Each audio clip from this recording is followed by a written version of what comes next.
চাচা বাড়ি ঘর তো সাজানো কেন, হেনা কোথায়? আর চাচা বলবে বাবা হেনার তো বিয়ে হয়ে গেছে, তুমি বাস খাও, তুমি গাঞ্জা খেয়ে ঘুরে বেড়াও।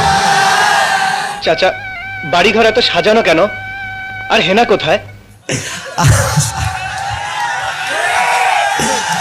টাকা দেখলে আর সরকারি চাকরি দেখলে টাকলার সঙ্গ বিয়ের পিড়িতে বসে যায় না, এমন মেয়ে তো বাংলাদেশে নাই।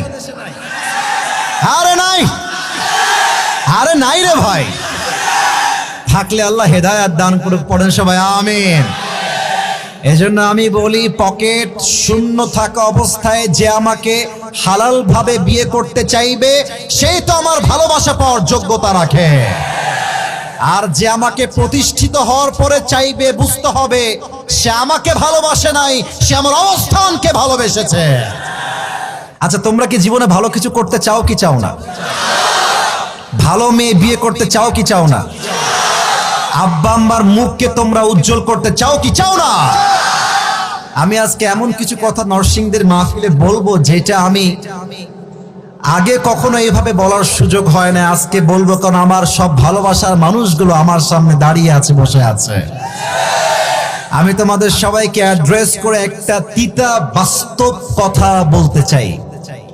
যদি মায়ের কাছে সেরা সন্তান হতে চাও, যদি বাবার কাছে সেরা সন্তান হতে চাও, যদি তুমি তোমার স্ত্রীর কাছে সেরা স্বামী হতে চাও, যদি তুমি তোমার সন্তানের কাছে সবচেয়ে প্রিয় বাবা হতে চাও, তুমি যদি বোনের কাছে সবচেয়ে প্রিয় ভাই হতে চাও, টাকা কামাই করা ছাড়া কোনো গতি নাই যুবক ভাইরা। বলো বলো বলো, সত্য কথা কি জানেন? পুরুষ মানুষ যতদিন টাকা কামাই করতে পারে সবার কাছে প্রিয় থাকে, আর যেই দিনে টাকা কামাই বন্ধ হয়ে যায় আপন মানুষগুলো সব পর হয়ে যায়।